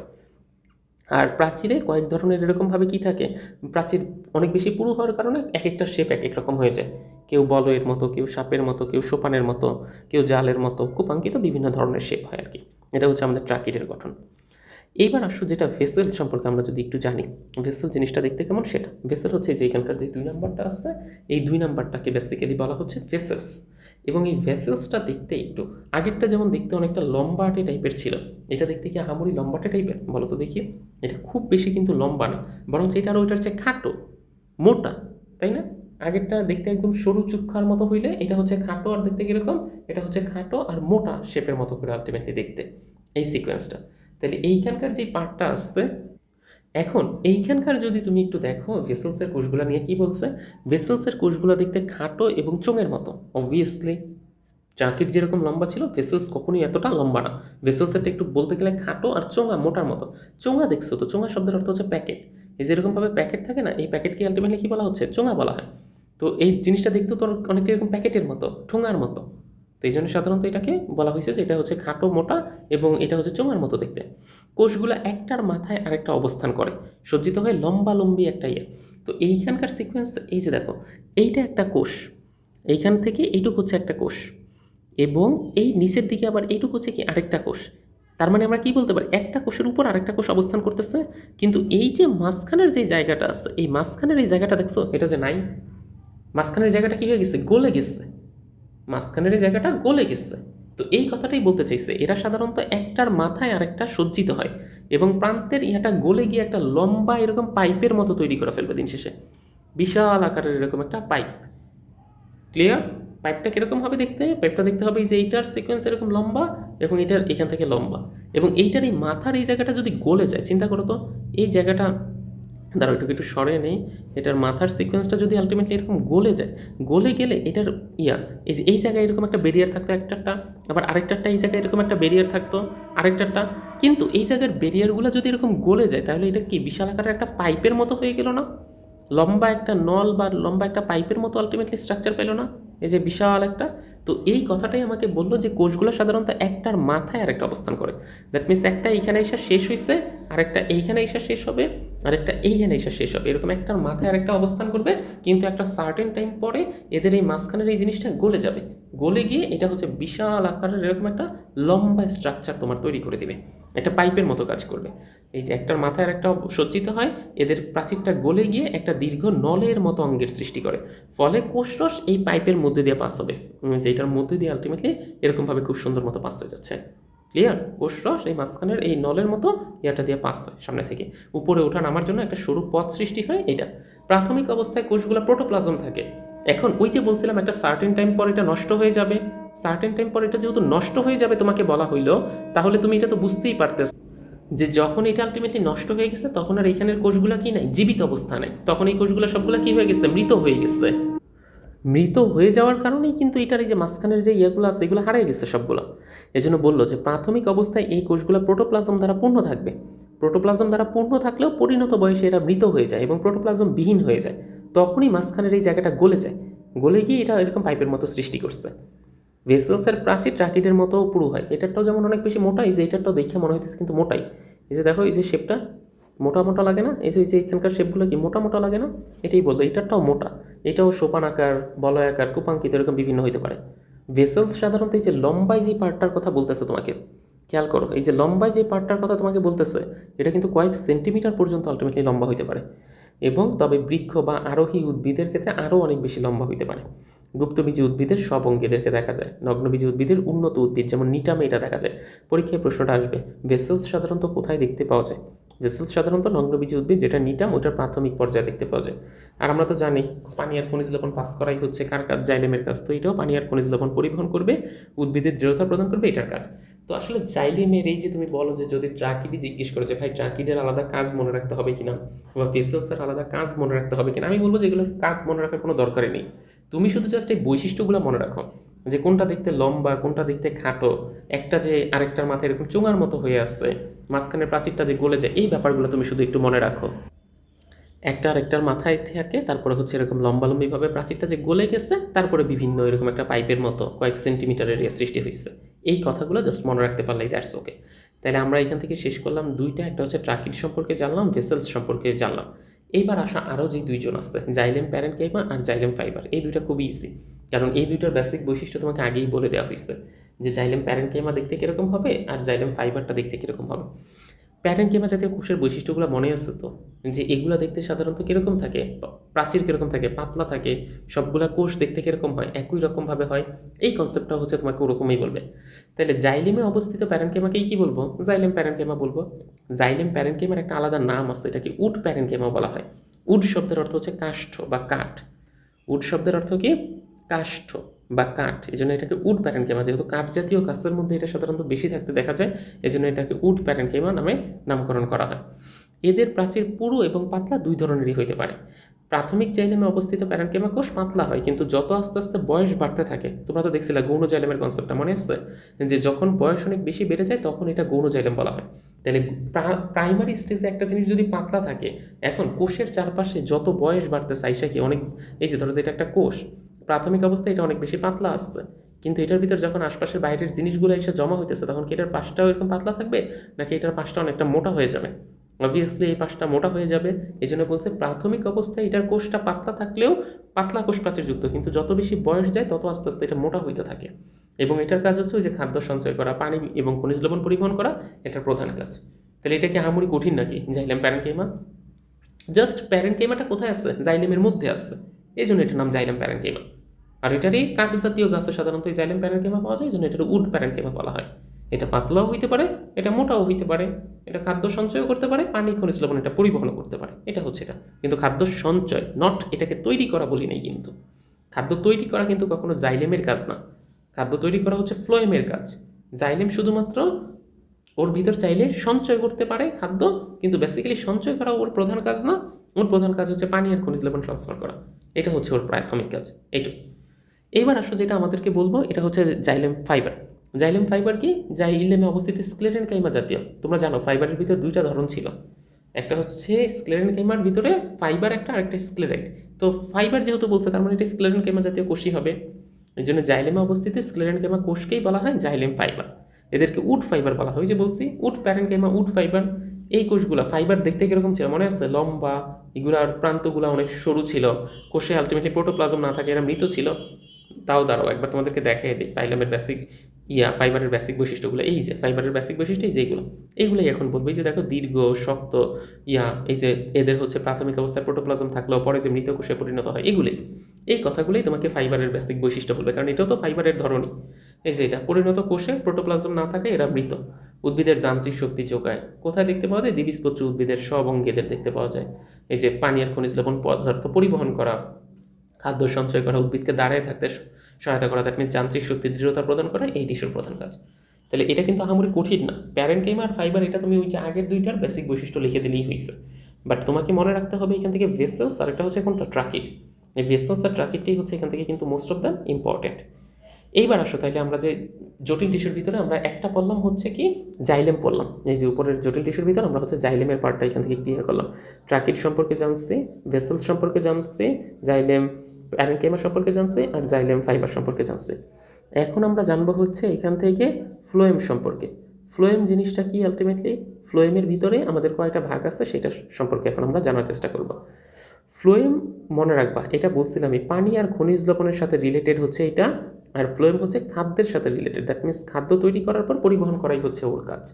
এখন ফ্লোয়েম কয় ধরনের হয় সেটা আমরা দেখি। ফ্লোয়েম হচ্ছে বেসিক্যালি 4 ধরনের। ফ্লোয়েম কয় ধরনের? 4 ধরনের, আর এটা হচ্ছে খাদ্যের সাথে রিলেটেবল থাকবে। উদ্ভিদের কাণ্ডে এরা জাইলেমের সাথে পাশাপাশিই থাকে, একত্রে পরিবহন টিস্যুগুচ্ছ গঠন করে, কিন্তু এটা মোট 4টা ধরনের। একটা হচ্ছে সিবনল, সঙ্গী কোষ, ফ্লোয়েম প্যারেনকাইমা, আর ফ্লোয়েম তন্তু বা ফাইবার। তন্তুর ইংলিশ টার্মের নামই হচ্ছে ফাইবার, এই জন্য একটু খেয়াল রেখো। তাহলে এইটার ভিতরে কি আছে? প্যারেনকাইমা জাতীয় সেল আছে, এটার ভিতরে কি আছে? ফাইবার জাতীয় আছে। তার মানে এই দুইটার আমাদেরকে আলাদাভাবে কী করার দরকার নেই, সেরকম পড়ার দরকার নেই। এগুলো জাস্ট আমরা একটু রিডিং দিলেই আমরা পারবো, কারণ ফাইবারের বেসিক বৈশিষ্ট্যগুলোও আমরা জানি, প্যারেনকাইমা যে সেলগুলো আছে সেটার বেসিক বৈশিষ্ট্যগুলো আমরা জানি।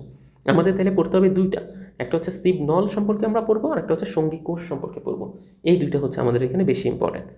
তাহলে ওই যে বললাম জাইলেম যেমন পানি আর খনিজ লবণ সরবরাহ করে, ফ্লোয়েম তেমন পাতায় তৈরি খাদ্যটা, বারবার মনে রাখতেছে, খাদ্য উদ্ভিদের পুরো বডিতে আলটিমেটলি পাস করে দেওয়াই হচ্ছে কার কাজ? ফ্লোয়েমের কাজ। এখন আসো ফ্লোয়েমের ভিতর আমরা একটা একটা করে দেখি, সিব কোষ কোনটা, সিব নল কোনটা, আর ফ্লোয়েম প্যারেনকাইমা আর ফ্লোয়েম ফাইবার, এই দুইটা হচ্ছে আমাদের আর দুইটা স্লাইড আসছে। আশা করি আমাদের 1 ঘন্টার মধ্যে শেষ হবে আজকেরটা। তো ফ্লোয়েমের ভিতর আমরা যদি একটু প্রথমটা দেখি, সিবনল, এটাকে একটু যদি আমরা জাজ করতে চাই, সিবনল জিনিসটা কীরকম? চিত্র দেখো, পাশের চিত্রের ভিতরে তোমার এটা হচ্ছে ডিটেলস আছে। সিবনল এটার নামের ভিতরেই আসছে, সিবনলও বলা হয় বা এটাকে সিবকোষও বলা হয়। আর এইটা সিবনল বা কোষ সিকোয়েন্সে যেটি তোমাকে বলুক, দাঁড়াও আমি লিখে দিই তোমাকে, সিবকোষ বা সিব কি বলা হয়? নল বলা হয়। এই যে দেখো একটা নলের মতো স্ট্রাকচার তৈরি হয়েছে, এই যে এইখান থেকে দেখো একটা নল বা পাইপের মতো দেখতে পাচ্ছ, আমি যে দাগাচ্ছি, এই নল বা পাইপের মতো একটা অঞ্চল সৃষ্টি হয়েছে, এটাকে আলটিমেটলি কী বলা হচ্ছে? সিবনল বলা হচ্ছে।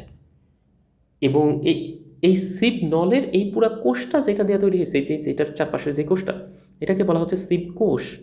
এটাকে বলা হচ্ছে সিবকোষ, আর লম্বা নলটাকে বলা হচ্ছে সিবনল। তাহলে ক্লিয়ার? তাহলে আসো, এটা বললো কি এটা বিশেষ এক ধরনের কোষ, এটা দীর্ঘ, পাতলা এবং কোষ প্রাচীরযুক্ত। জীবিত কোষগুলো লম্বালম্বিভাবে একটা আরেকটার উপর অবস্থান করে এই সিবনল গঠন করে। সিবকোষ বেসিক্যালি এইখান থেকে স্টার্টিংটা হয়েছে, আমি যদি তোমাকে একটু দাগে বুঝাইতে চাই, এই যে এইখান থেকে এই যে এই পর্যন্ত আইসা, এই যে এইখানে দেখাবার আরেকটা আছে, এইটা হচ্ছে একটা সিবকোষ, এটা হচ্ছে একটা সিবকোষ। ঠিক এর নিচের দিকে আবার আরেকটা সিবকোষ, ঠিক এর উপরের দিকে আবার আরেকটা সিবকোষ, এরকম অনেকগুলা সিবকোষ একসাথে মিললা তারপরে কি গঠন করছে? একটা নলের মতো। তো এইটাই বললো এগুলা দীর্ঘ, এটা অনেক বেশি দীর্ঘ, এটা পাতলা কোষ প্রাচীরযুক্ত। বাইরের দিকে এই যে প্রাচীরটা থাকে এটা আহামরি অনেক বেশি মোটা না, এবং জীবিত কোষ সবগুলো লম্বালম্বিভাবে একটার উপর, এই যে দেখো এটা একটা, তার নিচে আরেকটা, এই যে তার নিচে আরেকটা, একটার উপর আরেকটা সজ্জিত হয় সাধারণত এখানকার এই সিবনলটা গঠন করছে। এবং এই যে তুমি যদি একটু ভালো মতো খেয়াল করো, একটা কোষ আরেকটা কোষের সাথে যেই জায়গায় যুক্ত হয়েছে, এই জায়গায় দেখো একটা ছিদ্র ছিদ্রের মতো আছে, খেয়াল করছো? এই যে এই জায়গায় যে একটা ছিদ্র ছিদ্রের মতো আছে, এই ছিদ্র ছিদ্র এটা হচ্ছে ওই যে চালুনি থাকে না, ওই যে মাছ বা জিনিসপত্র ধুইলে পানিটা পড়ে যায় বাট উপরের জিনিসটা পরিষ্কার হয়, এটাই বলছে। এই কোষগুলো চালুনির মতো ছিদ্রযুক্ত সিপ প্লেট দিয়া পরস্পর থেকে আলাদা করা থাকে। দ্যাট মিনস এই যে এই জায়গার যে গঠনটা, এই যে ছিদ্রযুক্ত, এটাকে আলটিমেটলি সিপ প্লেট বলবো। তাহলে সিপ প্লেটের বেসিক গঠন কীরকম? এটা হচ্ছে কি চালুনির মতো এরকমভাবে করা, এবং এটার মাঝখানে ফাঁকা জায়গা আছে কিন্তু। তার মানে নিচেরটা একটা কোষ, উপরের একটা কোষ, মাঝখানের এটা হচ্ছে একটা সিপ প্লেট। এবং এই সিপ প্লেট দ্বারাই দুইটা কোষ আলটিমেটলি পরস্পরের সাথে কী করা আছে? পৃথক করা আছে, আলাদা করা আছে। এটা কি বললো? যে সিপ প্লেটের এই প্রোটোপ্লাজম সিপ প্লেট দ্বারা পরস্পরের সাথে এটা আলাদা করা থাকে। সিপ কোষের প্রোটোপ্লাজম প্রাচীর ঘেঁষে থাকে। দ্যাট মিনস একটা কোষ, তার মানে এর ভিতরে প্রোটোপ্লাজম বা সাইটোপ্লাজম থাকবে। মজার ব্যাপার হচ্ছে কি, এই সিপ কোষের প্রোটোপ্লাজম কখনো মিডিয়াল স্টেজে, দ্যাট মিনস এই মাঝামাঝি থাকে না। এটা থাকে হচ্ছে এই যে সাইডগুলো বরাবর, এই সাইডগুলো বরাবর এটার প্রোটোপ্লাজমগুলো থাকে। এখন যেহেতু এটার এই সাইডগুলো বরাবর প্রোটোপ্লাজমগুলো থাকে, তার মানে মাঝখানের জায়গাটা কীরকম ফাঁকা, তখন মাঝখানের জায়গাটা একটা নলের মতো করে থাকতেছে। বাট এটা কিন্তু নল হইছে, কিন্তু প্রোটোপ্লাজম একদম নাই, এইটা একবারও বলতেছি না। এটা কিন্তু জীবিত কোষ, আর জীবিত কোষ হইতে গেলে তুমি জানো যে এখানে কি থাকতে হবে, প্রোটোপ্লাজমটা তোমাকে থাকতেই হবে। দ্যাট মিনস এটার ভিতরে আলটিমেটলি কি আসছে? প্রোটোপ্লাজম আসছে, বাট প্রোটোপ্লাজমটা একটু সাইড ঘেঁষা, এই যে এরকমভাবে সাইড ঘেঁষে অবস্থান করতেছে। এখন এই যে যখন এটা সাইড ঘেঁষে অবস্থান করতেছে, তখন মাঝখানের জায়গাটা তো ফাঁকা হয়ে গেছে। তখনই এটা বললো যে এই যে মাঝখানে কেন্দ্রে একটা ফাঁকা জায়গার মতো অঞ্চল সৃষ্টি হয়, যেটাকে নলের মতো হিসাবে কাজ করে। আর এদের প্রাচীরও লিগনিনযুক্ত থাকে, যার কারণে কিছুটা পুরো হবে। পরিণত সিপকোষে কোনো নিউক্লিয়াস থাকে না। আমি একদম প্রথম পার্টে তোমাকে এটা বলছিলাম যে লোহিত রক্তকণিকা আর সিপকোষ, এই দুইটার ভিতর কখনো নিউক্লিয়াস থাকার প্রশ্নই আসে না। আর এইখানে একটু মনে রেখো, শব্দটা কিন্তু শুধু সিপকোষ বলে নাই, শব্দটা একটু পার্থক্য আকারে বলছে পরিণত সিপকোষ। তার মানে সিপকোষ যখন বাচ্চা স্টেজে থাকে বা মাত্র তৈরি হয়েছে, সেই সিপকোষের মধ্যে কিন্তু নিউক্লিয়াস থাকবে। কিন্তু যখন আস্তে আস্তে সময়ের সাথে সাথে এটা পরিণত হয়ে যাবে, তখন ওই সিপকোষের মধ্যে আর কি থাকবে না, নিউক্লিয়াস থাকার প্রশ্ন আসে না। এই জন্য পরিণত সিপকোষে কখনো কি থাকে না, নিউক্লিয়াস থাকে না। শব্দটা খেয়াল রেখো কিন্তু। কিন্তু ইম্যাচিউর যেটা আছে ওইটার ভিতর কিন্তু নিউক্লিয়াস থাকবে। তারপর এটা কোথায় দেখতে পাওয়া যায়? গুপ্তবীজী উদ্ভিদের ফ্লোয়েম কোষের সঙ্গী কোষ বা সিপনল থাকে। পাতায় প্রস্তুতকৃত খাদ্য এই নলের মাধ্যমেই হচ্ছে উদ্ভিদের বিভিন্ন জায়গায় পাস করা, এই যে নলের মাধ্যমে, এই যে মাঝখান দিয়ে যে নলটা হয়েছে, এই নলের মাধ্যমেই বিভিন্ন জায়গায় পাস করে দেওয়া হচ্ছে, এটা বেসিক কাজ। তাহলে বুঝাইতে পারলাম তো কথাটা? প্রথমে কি লিখবা? এটা হচ্ছে দীর্ঘ, এটার কোষ প্রাচীর কীরকম, খুব বেশি মোটা না পাতলা, এখানে সবগুলা কোষ জীবিত, কিন্তু এদের যে প্রোটোপ্লাজম থাকে সেটা প্রাচীর ঘেঁষে অবস্থান করে, যার কারণে মাঝখানে একটা ফাঁপা জায়গার সৃষ্টি হয়, যেটা দিয়ে নলের মতো কাজ করে। এদের প্রাচীর লিগনিনযুক্ত, এই কনসেপ্টগুলো লিখবা। আর একটা কোষ আর একটা কোষের উপর যেহেতু লম্বালম্বিভাবে অবস্থান করতেছে, এদের মাঝখানে এরকম চালনির মতো সৃষ্টি হইতেছে বা ঝাঁঝরির মতো, এগুলোকে সিপ প্লেট বলা হয়। সিপ প্লেট কিন্তু ছিদ্রযুক্ত। একটু এই জায়গাটা মুছে দেখাই। সিপ প্লেট দেখছো মাঝখান দিয়ে যে ছিদ্র ছিদ্রের মতো, ওই যে এখান থেকে ছিদ্রের মতো, এই যে ছিদ্রের মতো, এই যে ছিদ্রের মতো, এই জন্য এটা কিন্তু ছিদ্রযুক্ত। এই কথাটা একটু মাথায় রেখো। তাহলে সিপ কোষের এই গঠনটা আমরা জানছি। আর সবচেয়ে ইম্পর্টেন্ট কথা হচ্ছে এটার ভিতরে কোনো কি থাকে না, নিউক্লিয়াস থাকে না। মাস্ট এটা মাথায় মনে রেখো, যে এদের ভিতরে কোনো নিউক্লিয়াস থাকার প্রশ্ন আসে না। এইবার আসলে সঙ্গী কোষের বেসিক গঠনটা সম্পর্কে আমরা একটু জানি। সিপ কোষের সঙ্গী মানে কি? পাশাপাশি থাকবে, পাশাপাশি। তাহলে পাশাপাশি শব্দটার বাংলা মিনিংটাকে আমরা কি বলতে পারি? এটা কারো পাশে আসছে। তাহলে কার পাশে আসছে? বেসিক্যালি কার পাশে থাকলে সাধারণত এটাকে আমরা সঙ্গী কোষ নামে নামকরণ করব। এইটা হচ্ছে কি, আমাদের এই যে দেখো সিবনলটা আসছে না, এই যে সিবনল, এই সিবনলের পাশেই দেখো একদম এই জায়গাটায় একজন অবস্থান করতেছে। এই যে এই জায়গা, এই যে যেটা আমি দাগ দিয়ে করে দিচ্ছি, এইটাকে বলা হচ্ছে, এটা কার পাশে? সিবনলের পাশে। এই জন্য সঙ্গী কোষ বলা হচ্ছে, সিবনলের সঙ্গী ওকে আলটিমেটলি বলা হচ্ছে। এখন বলছে কি, প্রতিটা সিপ কোষের সাথে একটা করে প্যারেনকাইমা জাতীয় কোষ অবস্থান করে। এইটা নিউক্লিয়াস বা কেন্দ্রিকাটা বেশ বড়। এই যে তুমি যদি একটু খেয়াল করো, এটার কেন্দ্রিকা বা নিউক্লিয়াসটা দেখো তো সাইজে কি, যে বড় না? এই যে অঞ্চলটা কালো করতেছে, ছোট না বড়? অবভিয়াসলি এটা অনেকটা বড়। এই জন্যই বলছে এটার নিউক্লিয়াস বা কেন্দ্রিকাটা সাইজে কী হবে, অনেকটা বেশি বড় হবে। এদের কেন্দ্রিকা বা এদের নিউক্লিয়াসটা সাইজে বেশ বড়। ধারণা করা হয় এই নিউক্লিয়াস সিপ কোষের কার্যাবলী নিয়ন্ত্রণ করে। তোমাকে কিন্তু আগেই বলছিলাম সিপ নলের ভিতর কোনো নিউক্লিয়াস নাই। তাইলে এখন একটা কোষ পরিচালিত হয় কিভাবে? একদম প্রথমেই বলছিলাম না, একটা কোষের মাথা হিসেবে কাজ করে নিউক্লিয়াস। তাহলে এই কোষটা কিভাবে পরিচালিত হচ্ছে? এই কোষটাকে বেসিক্যালি পরিচালিত করতেছেই কে? এই যে এইখানকার তার পাশের কোষের নিউক্লিয়াসটা যে সাইজে বড়, এই কোষ ওর নিজের কোষকেও নিয়ন্ত্রণ করে, প্লাস পাশের যেই কোষের নিউক্লিয়াস নেই সেটাকেও আলটিমেটলি নিয়ন্ত্রণ করে। দুইটাকেই নিয়ন্ত্রণ করা কার কাজ? এই দুইটাকেই নিয়ন্ত্রণ করা হচ্ছে বেসিক্যালি ওর কাজ।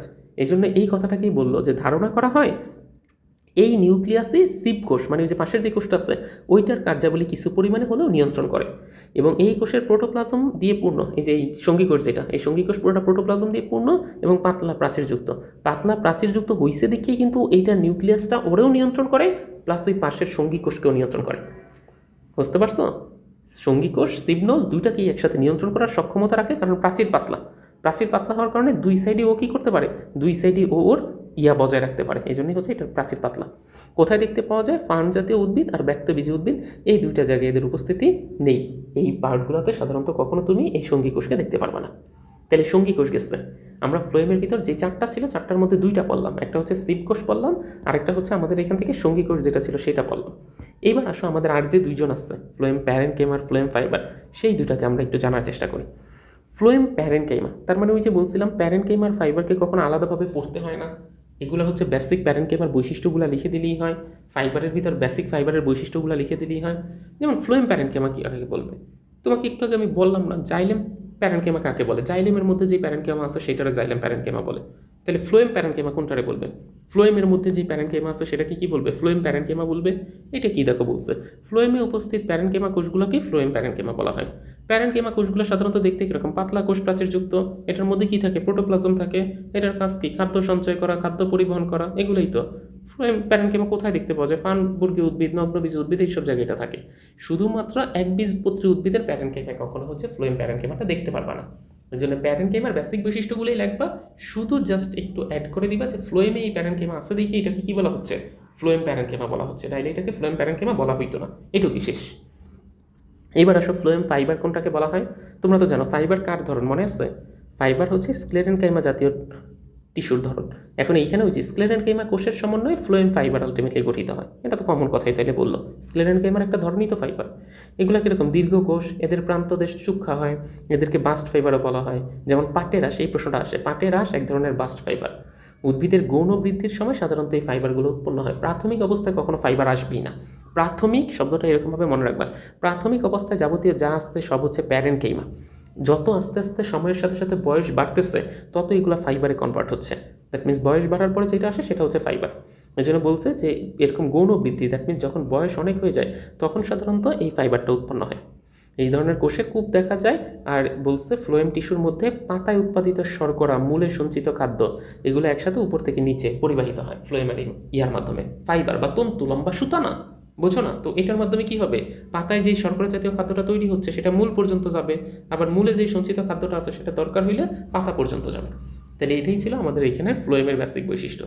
তাহলে একবার যদি তোমরা সাম আপ করে দিতে বলো তাইলে হচ্ছে প্রথমে আজকে আমরা কি পড়লাম? উদ্ভিদ টিস্যু সম্পর্কে পড়ার চেষ্টা করলাম। উদ্ভিদ টিস্যু ব্যাপারটা কিন্তু আসলে একটু জটিল, কারণ এইখানে মোট ধাপ বাই ধাপ আছে। এখানে জাইলেমের একটা প্রকারভেদ আছে, জাইলেমের ভিতর আবার 4টা প্রকার আছে। আবার তুমি যদি জিজ্ঞেস করো ফ্লোয়েম আছে, ফ্লোয়েমের ভিতর বেসিক 4টা পার্ট আছে। এই হিসাবে এটা তো জাইলেম ফ্লোয়েম শুধুমাত্র জটিল টিস্যু বললাম, আবার সরল টিস্যুর পার্ট আছে। তো আমি চেষ্টা করছি হচ্ছে তোমাদেরকে একটু ডিটেলসভাবে বলার, যার কারণে লেকচার অলরেডি 1 ঘন্টার বেশি ওভার হয়ে গেছে। তারপরেও চেষ্টা করলাম একটা ভিডিওতে উদ্ভিদ টিস্যুর যাবতীয় একদম বইতে যা যা বলতে চাইছে প্রত্যেকটা লাইন বাই লাইন তোমাদেরকে ডিটেলস আলোচনা করে দিতে। তো আশা করি তোমাদের উদ্ভিদ টিস্যু নিয়ে কোনো সমস্যা থাকবে না। কোনো পার্টে যদি সমস্যা থাকে সেক্ষেত্রে তোমরা আমাকে কমেন্ট বক্সে জানাতে পারো, অথবা ওই জায়গাটা আরেকবার একটু করলে, যেই জায়গাগুলো ডাবল বারবার বলতে হবে তোমরা কিন্তু দেখো যে ওই জায়গাগুলো আমি অনেকবার রিপিট করি, এবং কোনটা পরীক্ষায় আসবে বা কীভাবে আসবে এটাও তোমাদেরকে আমি বলে দিচ্ছি। তো আশা করি একটু এই ভিডিও লেকচারগুলো করতে পারলে তোমাদের এই চ্যাপ্টারটা সম্পর্কে একদম পুরো ডিটেলস শেষ হয়ে যাবে আর কি। সবাই ভালো থাকবা, ধন্যবাদ সবাইকে।